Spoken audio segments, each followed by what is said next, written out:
Muito bem, voltamos a falar direto da página do Jornal Visão Espírita, no YouTube e no Facebook, para mais uma gota de Espiritismo, mais uma gota de O Evangelho no Lar, a visita de Jesus à nossa casa. Vamos fazer o Evangelho completo, para que você possa acompanhar conosco, porque tem muita gente que professa a fé espírita sozinho, em casa, gostaria de, ou mora sozinho, né, e gostaria de fazer o Evangelho no lar, então faz com a gente, né? Vamos fazer a oração inicial, vamos fazer a leitura edificante, que é do livro Segue-me, do Emmanuel por Chico Xavier. Hoje caiu o item serviço. Depois a gente lê um trecho, lê e explica. Depois a gente lê um trecho do Evangelho segundo o Espiritismo. Hoje caiu o capítulo 10, bem-aventurados os que são misericordiosos. Perdoai para que Deus vos perdoe. É o item que nós vamos ler. Perdoai para que Deus vos perdoe. Então a gente vai ler, vai explicar também. E no final a gente faz a oração para finalizar a fluidificação da água como instrumentos que nos colocamos à disposição. Então o que você precisa? Um recipiente com água, não precisa destampar, não precisa abrir a garrafa com água mineral, para você ter aí e fazer o evangelho conosco. Às vezes as pessoas querem fazer o evangelho em casa, todos são espíritas, querem fazer o evangelho em casa, mas tem uma certa dificuldade para ler em voz alta, para explicar. Então famílias se reúnem, colocam no YouTube e na televisão, e aí todos ouvem os espíritos encarnados, os espíritos desencarnados, os benfeitores espirituais, e claro, Jesus visita a nossa casa, porque seremos mais de dois reunidos em nome dele. Ele disse que dois ou mais, estando reunidos em teu nome, no nome dele, ele estaria conosco. Então, é fato, tá bom? Vamos lá então, vamos elevar o nosso pensamento para a nossa oração inicial. O que é elevar o pensamento? Vamos pensar em Jesus como nós imaginamos que seja seu rosto. E começamos. Senhor Jesus, querido mestre e amigo, Deus Pai Todo-Poderoso, benfeitores espirituais, amigos mentores que nos acompanham, seu Calixto, Dona Zélia, seu João Leão Pita, seu Joaquim, seu Romeu, seu Alexandre, doutor Agripino, nosso querido amigo seu Caibar, sua equipe de Alvorada Nova, seu Otávio, meu guia espiritual, meu anjo da guarda, meu guia espiritual, cumprimentando o seu Otávio, cumprimento a todos os guias espirituais presentes, seu Bezerra de Menezes, seu Allan Kardec, seu Agostinho. Invocamos o teu nome, Senhor Jesus, e evocamos esses nossos amigos para que tenhamos, nessa visita do Senhor à nossa casa, a sua presença amiga e, principalmente, por acréscimo de sua misericórdia, a higienização mental, fluídica do ambiente da nossa casa, pela simples presença dessa luz enorme que o Senhor tem, né? Da perfeição absoluta. Olha, mestre, nós gostaríamos de começar agradecendo por tudo de bom que nos aconteceu na última semana, agradecer por tudo de ruim que não aconteceu na última semana e, claro, agradecer também por tudo de ruim que nos aconteceu na última semana, porque já foi, já passou, já acabou. Se não acabou ainda, está acabando. Já é passado e principalmente já é dívida quitada, já é compromisso resolvido, já é responsabilidade assumida. Já não devemos mais, em outras palavras, e por isso muito obrigado. No quesito pedido, gostaríamos do acréscimo de sua misericórdia, estando conosco, nos intuindo, nos inspirando, para que possamos então fazer o melhor possível do Evangelho, entendendo as suas lições, esmiuçando-as, para que, utilizando as técnicas do Espiritismo, possamos colocar em prática e assim colocar os nossos pés, os nossos pés do nosso caminho nas suas pegadas corretas. Sabedores então, mestre, da sua presença em meio a nós, pois somos dois ou mais reunidos em teu nome, damos por iniciado o nosso Evangelho no lar, e que assim seja. Bom, vamos lá. Vamos ao livro Segue-me, de Emmanuel por Chico Xavier. O livro Segue-me sempre tem uma passagem do Novo Testamento e depois considerações de Emmanuel. A passagem que tem hoje é uma carta de Paulo, na realidade a segunda carta de Paulo, o maior apóstolo que já existiu, aos Tessalonicenses, capítulo 3, versículo 8, que diz o seguinte: trabalhando para não sermos pesados a nenhum de vós. Paulo escreveu que tem no Novo Testamento 2 cartas aos Tessalonicenses. Tessalônica ou Tessaloniques é uma cidade que fica no norte da Grécia, ainda existe, tem vários pontos históricos para visita lá, e é onde vivia um grande colaborador de Paulo, que é o Silas ou Silvano, depende da tradução, que recebia, muito provavelmente, não tem isso especificamente no Evangelho, não tem isso especificamente na Bíblia, não tem isso especificamente no Novo Testamento, mas muito provavelmente Silas é quem recebia essas cartas. E essa carta, a segunda carta aos Tessalonicenses, desse trecho que o Emmanuel pensou para fazer os seus comentários, Paulo mostra que nunca foi intenção dele ser fardo para ninguém. Desde o momento em que ele encontrou Jesus na entrada da cidade de Damasco e que houve a sua conversão imediata, ele partiu para o deserto e, depois de tentativas frustradas de tentar abrir os olhos àquelas pessoas que, como ele, eram cegas diante das verdades do Cristo, depois dessas decepções todas, ele vai para o deserto, fica lá alguns anos, estudando, inclusive, com um casal que o recebe e faculta o desenvolvimento de uma habilidade que ele já tinha de tecelão, para fazer barracas, fazer sandálias, enfim. E ele decidiu que nunca seria um fardo para ninguém, nunca viveria da igreja que ele iria montar, da igreja que ele iria montar. Então, em cada lugar que ele chegava, como aconteceu em Tessalônica, ou em Tessaloniques, na Grécia, quando ele chegou lá, a primeira coisa que ele faz é montar a sua barraca, trabalhar fazendo pequenos concertos, para se sustentar, para ter com o que comer, para ter onde ficar, sem ser peso para ninguém. E então aí ele cria a igreja. E a arrecadação toda que ele faz nas igrejas são para manter a casa do caminho, que era a casa de Pedro, ao lado na estrada, na saída de Jerusalém, perto de Cafarnaum, né? Então, essa ideia do Paulo sempre foi, olha, nós que somos servidores do Cristo não temos salário por isso, não somos peso para nenhuma comunidade. Claro que isso foi muito desvirtuado pelas igrejas tradicionais e até hoje em dia nós encontramos, sem desmerecer e sem falar mal de ninguém, mas profissionais da religião que vivem do donativo das pessoas, que vivem de vender coisas para as pessoas, tendo seus altos salários, seus salários, né, bastante gordos, bastante volumosos, vamos dizer assim, para professar a fé. Paulo, o maior apóstolo que já existiu, o cara que está certo, nunca viveu às custas da comunidade. Então é algo para a gente pensar, né? Nós espíritas que somos cristãos de fato, devemos saber isso e devemos agir da mesma forma, produzir os nossos conteúdos, produzir o nosso trabalho de esclarecimento para as outras pessoas sem cobrar por isso, vivendo as nossas próprias expensas. É isso.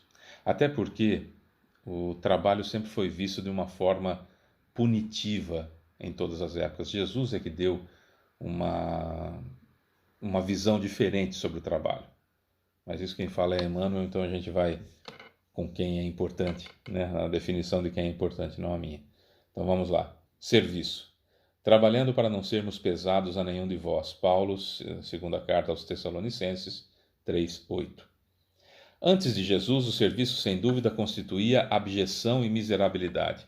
Abjeção, nojo, descontentamento, raiva, era uma desgraça. Essa é a palavra, com essa expressão. Trabalhar é uma desgraça, era isso. E miserabilidade, era coisa de miserável.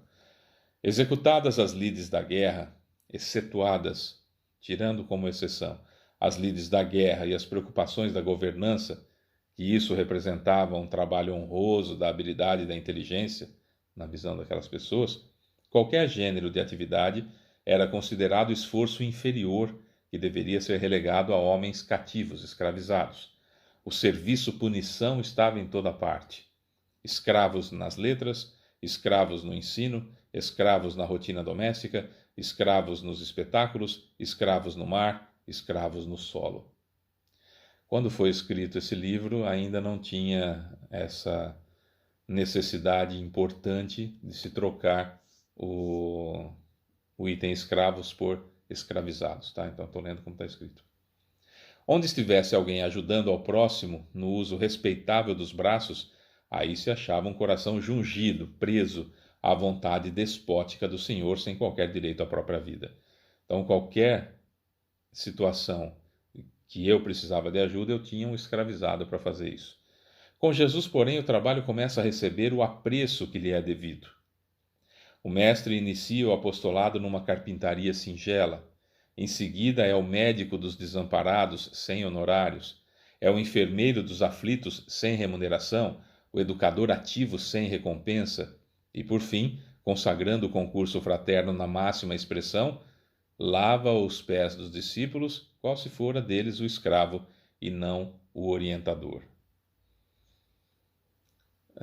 Não sei se foi no último evangelho ou no penúltimo, que a gente tinha uma carta de Paulo aos Filipenses, que ele dizia justamente, olha, um escravo de vocês que fugiu aqui, me encontrou, estou mandando ele de volta para que receba-o como cristão, como um igual, e não mais como escravizado. Né?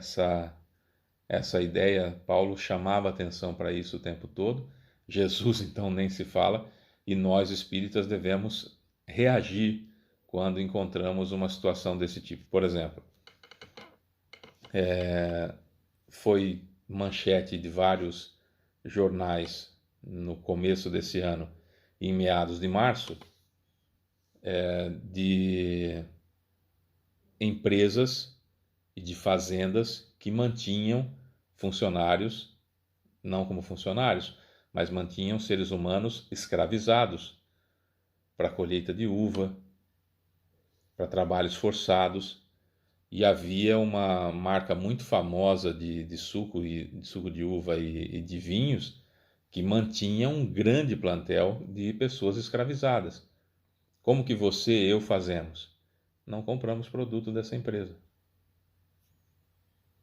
É algo que se pode fazer. O que eu posso fazer para aquelas pessoas que vivem escravizadas? Não consuma produto daquela empresa. Não precisa fazer alarde, não precisa fazer nada, não precisa fazer propaganda disso, simplesmente seja consciencioso. Informe-se nesse sentido. Eu costumo consumir, sei lá, eu uso roupa da marca tal. Tá. Como que essa marca produz a roupa dela? Ela produz essa roupa com o trabalho infantil. Não compre. Simples assim, não compre, boicote. É trabalho escravizado, de pessoas escravizadas. Não compre. Simples assim, não compre. Foi descoberta em São Paulo, num bairro de São Paulo, uma fábrica de roupas com bolivianos, colombianos e até venezuelanos trabalhando em estado, mulheres trabalhando em estado de escravizado, inclusive com passaportes sendo tirados, apanhavam, estavam esquálidas e trabalhando 10, 12, 14 horas por dia na costura, colocando uma certa marca que se comprava nas feirinhas do Brás. Não compre, faça a sua parte, não compre. É uma forma de protesto. Útil, diga-se de passagem. Muito útil. Então, são coisas que nós precisamos analisar. Eu quero ser cristão? Então seja. Eu não quero ser cristão? Não seja. Eu quero ser espírita? Então seja.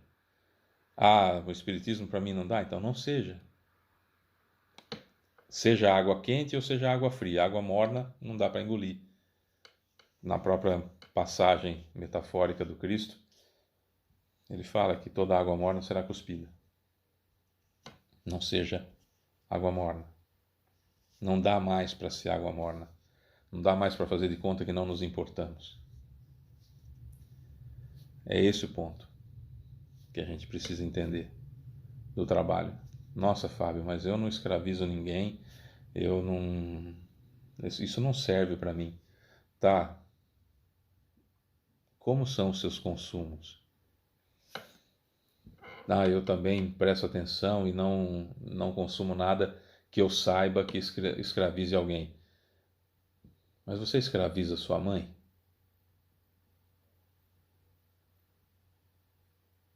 Você escraviza seu pai? Você escraviza sua esposa? Você escraviza seu marido? Você escraviza seus filhos? Analise. Será que eu não escravizo minha mãe?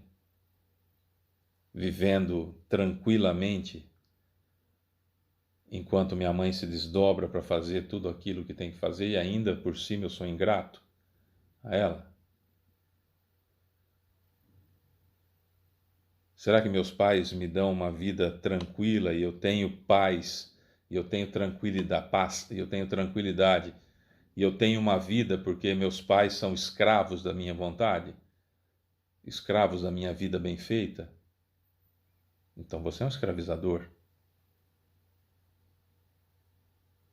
Qual é o tamanho da sua gratidão pelo trabalho que as pessoas têm para que a sua vida seja melhor?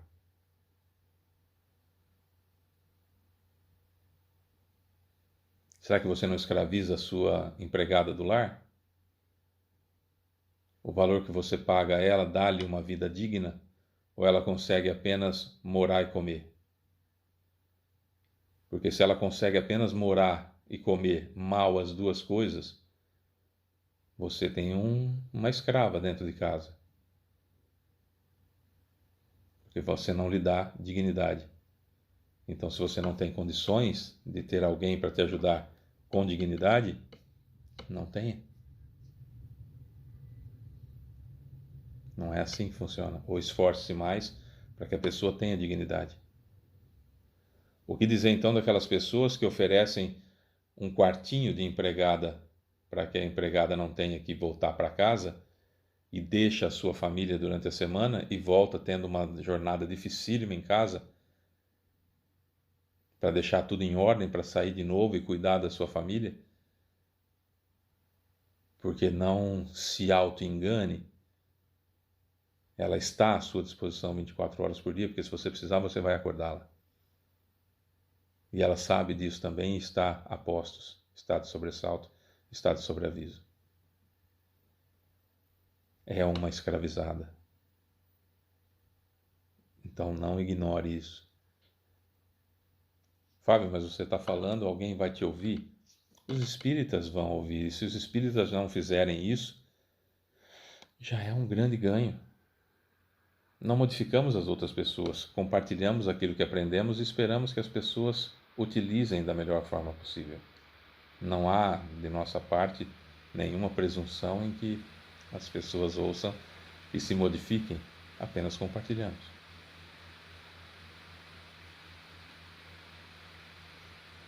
O mestre, vou repetir essa parte, o mestre inicia o apostolado numa carpintaria singela, em seguida é o médico dos desamparados sem honorários, é o enfermeiro dos aflitos sem remuneração, o educador ativo sem recompensa e, por fim, consagrando o concurso fraterno na máxima expressão, lava os pés aos discípulos, qual se fora deles o escravo e não o orientador. Desde então a terra se renova. Cada cristão abastado ou menos favorecido procura a posição que lhe cabe a fim de agir e ser útil. Materializando o ensino do Senhor, Paulo de Tarso consome-se de fadiga no trabalho incessante a fim de auxiliar a todos sem ser pesado para ninguém.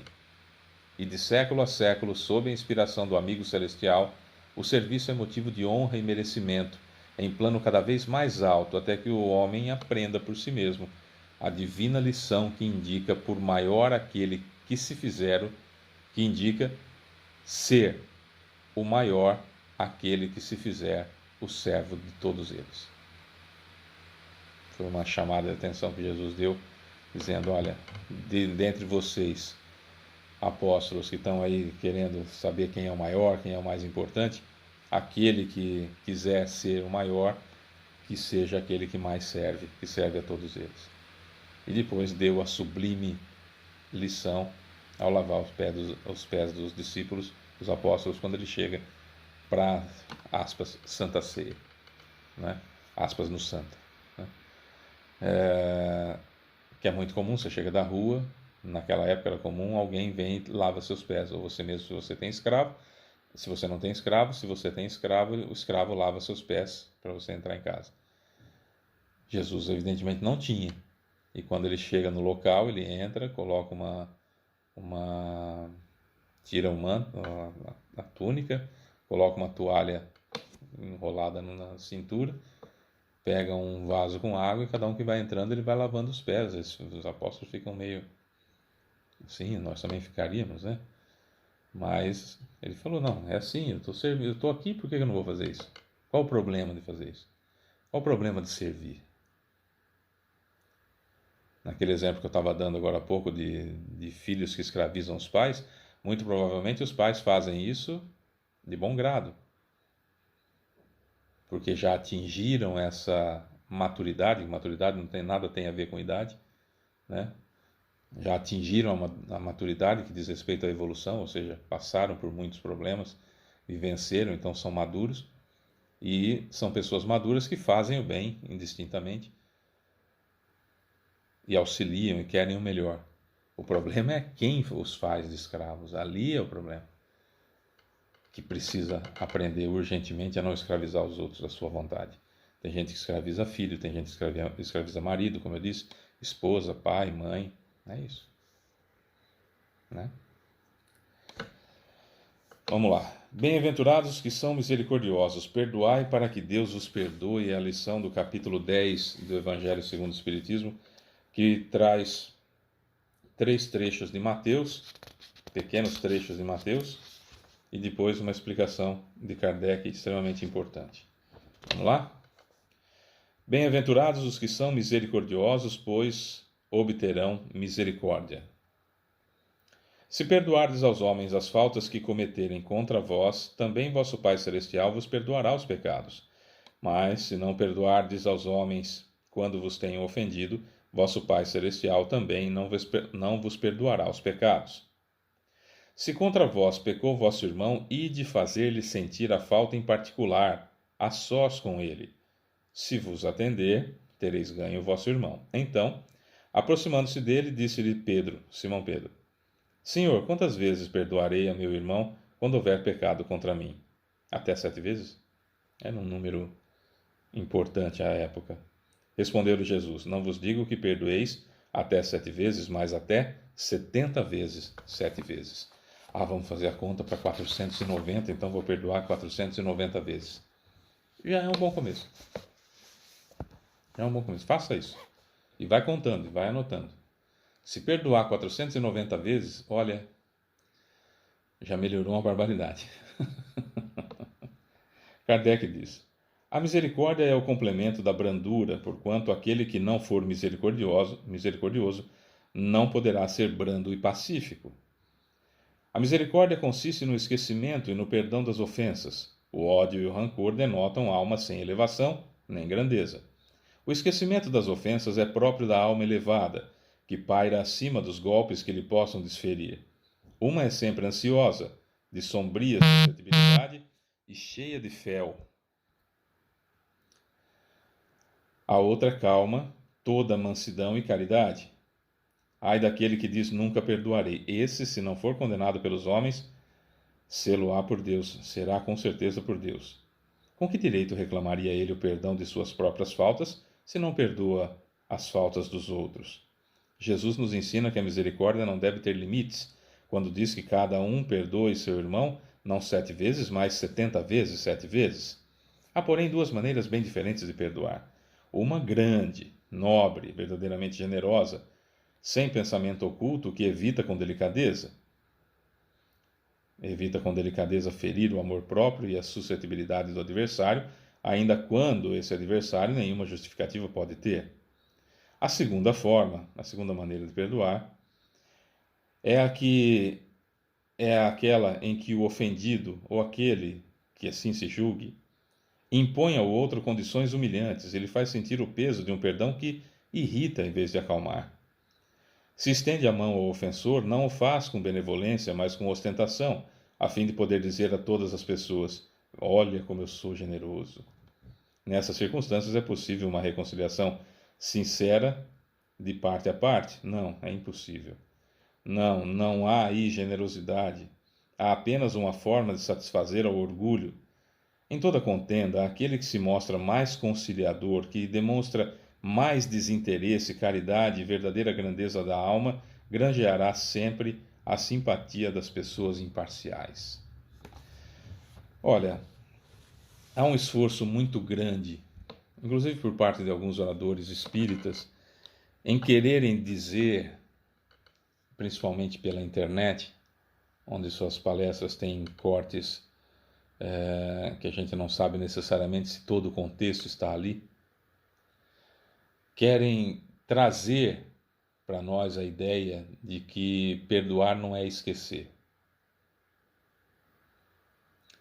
Veja, o esquecimento diz respeito à memória e não necessariamente ao nosso coração, ao nosso desejo de perdoar a outra pessoa. Porém, quando a gente fala sobre perdão, o mais próximo do perdão divino que a gente vai encontrar, embora absurdamente e absolutamente distante, é o perdão da mãe, que muitas vezes simplesmente não se lembra da malcriação, não se lembra da ofensa, não se lembra daquilo que aconteceu. Nós temos, por exemplo, muitas mães que se lembram claramente das noites de sono que perderam, das dificuldades, das doenças pelas quais os filhos foram acometidos e ela teve que desvelar ali, né, teve que se dedicar noites e noites e tudo mais. Mas é uma lembrança muito fugidia perto da realidade de todos aqueles dias, de toda aquela infância. Muita coisa sumiu, muita coisa desapareceu. E o que sumiu, o que desapareceu, é aquilo em que a pessoa não se ofendeu. E é aqui que eu quero chegar. Então veja, o perdão é o esquecimento das ofensas no seguinte sentido: quando eu não me ofendi com aquilo, aquilo não me perturbou, então aquilo vai passar e eu sequer vou me lembrar que aquilo ocorreu, porque não me marcou. É esse o ponto que precisamos chegar. Até chegar a esse ponto, o perdão realmente não pode ser algo de memória, porque eu preciso me lembrar daquilo que aconteceu para que eu não me exponha novamente àquela situação. Mas a dor da ferida que precisa sumir. Vou tentar me explicar de uma outra forma. Se você está numa festa de crianças, e aí tem um monte de crianças sentadas no chão, comendo, e você quer um pedaço de bolo que está do outro lado da sala, em cima de uma mesa. E você vai até lá. No caminho, você tropeça em uma dessas crianças pequenininhas que estão sentadas, e você cai e se estabaca no chão. Você, eu, qualquer um de nós, levantaríamos imediatamente preocupados em não ter machucado a criança.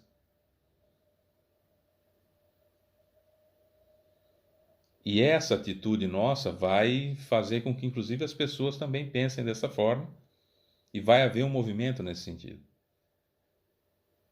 Para ver se não deu aquela chamada mordida de égua, né, que a gente chama no interior do Brasil, que você pisa assim, pega um pedaço da perninha da criança e prensa no chão. A gente fica preocupado com isso, e a gente não se preocupa com a gente se preocupa com a criança, que a gente tem na nossa cabeça não fez aquilo de propósito. E é algo que, por mais que eu me lembre do fato, eu não fico com raiva da criança. Houve um perdão imediatamente pela indulgência com as imperfeições da criança, ou seja, ela é criança, ela não fez aquilo de propósito. Ela não pensou em me derrubar para que eu passasse vergonha ou algo que valha. Então, essa indulgência me levou ao perdão natural. Não me senti ofendido com aquilo, por mais que eu tenha me machucado. Me lembro da situação e sempre que eu me lembrar da situação, vem o receio novamente de ter machucado a criança. E via de regra, nem quem é a criança eu vou me lembrar. Talvez me lembre do fato, mas, nossa, quem era? Filho de quem mesmo? Quem será que era aquela criança? Alguma coisa assim? Porque a preocupação vem de novo. Entenderam o que é o perdão? O perdão com o esquecimento das ofensas é isso. Eu não me ofendi, esquece ofensa. Eu não me ofendi, eu entendo. Por que Jesus não ficava ofendido com ninguém? Porque ele entendia a nossa inferioridade. Quando ele está na cruz, ele fala: Pai, perdoa essa molecada, eles não sabem o que estão fazendo. É isso, é essa situação. Então, Jesus chegou num ponto que ele conseguia ver, pela sua perfeição, ele conseguia ver a nossa inferioridade, conseguia ver que aquilo era uma tolice de criança, uma bobagemzinha de criança. E estava mais preocupado conosco do que com a vida que ele estava deixando, voltando para casa. A vida corporal que ele estava deixando, voltando para casa, depois de penosos 38 anos. 38 para 39. Certo? Penosos. Principalmente para quem já era penoso para todos nós. Agora imagina para ele, espírito perfeito, né? O quão difícil não foi. Então veja, o perdoar e esquecer é isso. Esquecer de si mesmo. Porque a memória pode até se lembrar. Agora, quando a gente não se sente ofendido, nem a memória registra. E esse é o ponto. Você toma uma fechada no trânsito, já foi. Não vai resolver nada você ficar bravo. Já aconteceu. Não tem como voltar um pouco para você poder xingar. Às vezes a pessoa até foi embora. Se você xinga, você só verbaliza algo que complica a sua própria situação. Entender que é uma falta de habilidade, é um atraso psicológico, é um espírito mais atrasado, é uma pessoa que está atrasada e precisa resolver um problema, ou está com um problema que precisa de uma resolução urgente. São muitos os fatores que não têm necessariamente a ver comigo. Então, eu estava dirigindo ontem e do nada entrou um sujeito na frente, sem dar seta, sem dar nada. Inclusive, ele entrou na frente a partir de uma faixa contínua, onde que via de regra a gente não espera que vá acontecer, inclusive isso, né? E entrou na minha frente do nada, sem dar qualquer sinal. Primeiro impulso, homenagear a mãe dele, ou a ele próprio. Segundo impulso, já foi, né? Ainda bem que não bateu no carro. Qual que a gente escolhe? Qual que eu escolhi? Não sei qual que eu escolhi, não vou dizer qual que eu escolhi, mas é uma escolha. É uma escolha, não é?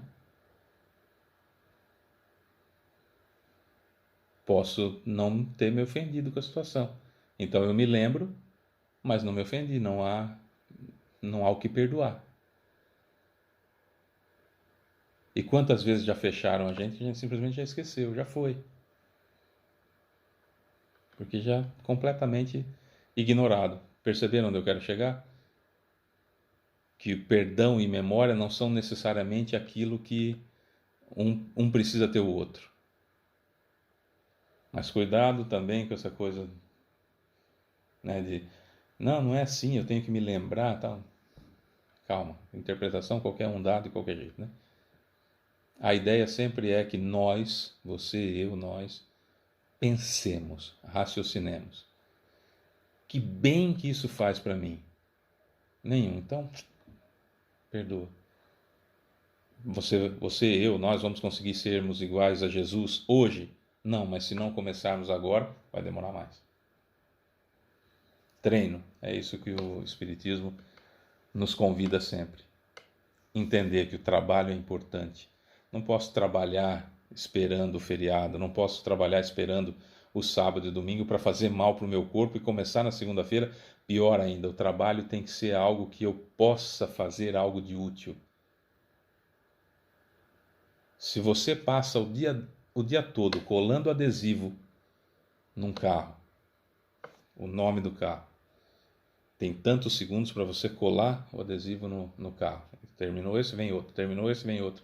E fica o dia inteiro fazendo isso. Faça o melhor possível, porque você trabalha para você. Faça o melhor possível. Faça bem feito, até você ter condições de fazer algo melhor. É para você isso. O trabalho não é para ser penoso, o trabalho é para ser trabalhado. É isso que ele é, um trabalho.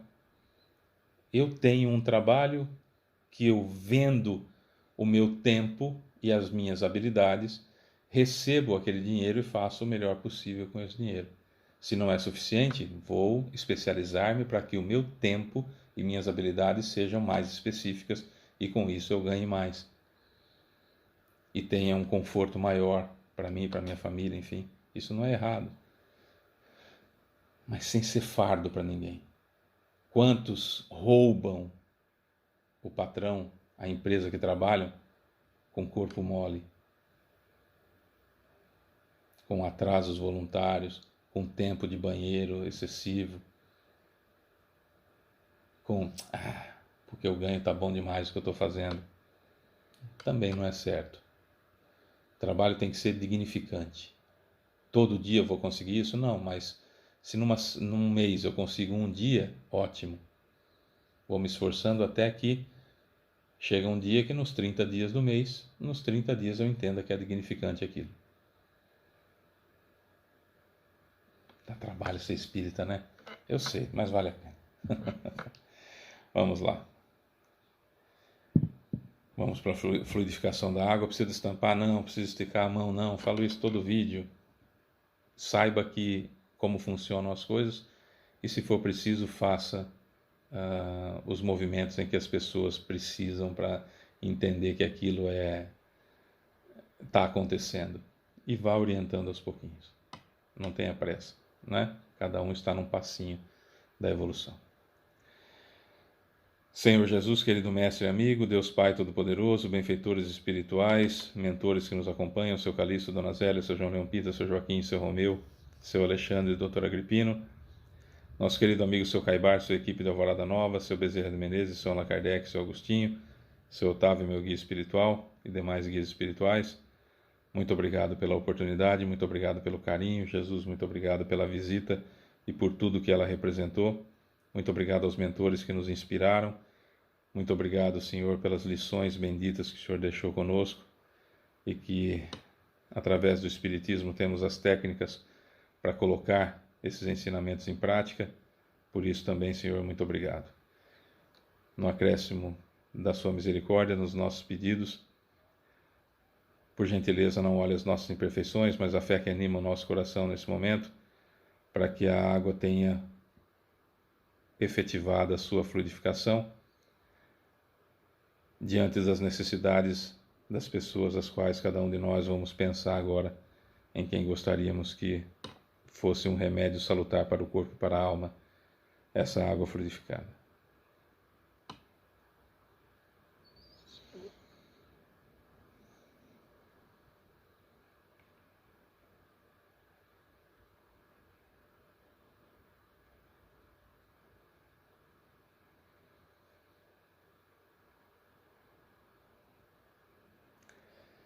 É isso, Senhor. Cada um de nós já fez o pedido e muito obrigado desde já, porque sabemos que o Senhor não falha de jeito nenhum. Sabedores, então, do seu carinho, da sua misericórdia e da sua presença em meio a nós, com a sua autorização e permissão, encerramos o nosso Evangelho no Lar. E que assim seja.